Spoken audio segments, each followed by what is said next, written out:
Sally Acorn is canon, and I can prove it. In Sonic Frontiers, there's one line of dialogue that Sonic says I find rather fascinating. I bet Tangle would love climbing around these ruins. As you heard, he called out a character by the name of Tangle. Tangle being a original character from the Sonic IDW comic books, which would mean that since Tangle got called out by name in a mainline Sonic game, this makes her an official canon character, which in turn would make the other IDW comic book characters canon.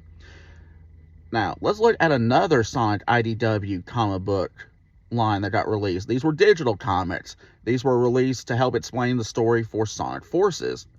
In part 2, called Looming Shadow, our characters are talking to Rouge the Bat. If you look on Rouge's wall, you will see a series of photos.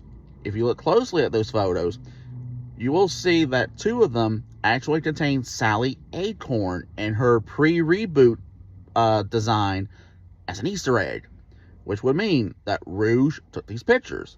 Rouge met Sally Acorn, which would mean that in the IDW comic book universe, and now via Tangle into the video games, that Sally Acorn would be considered an official canon Sonic character. Oh, and before I forget, rally for Sally.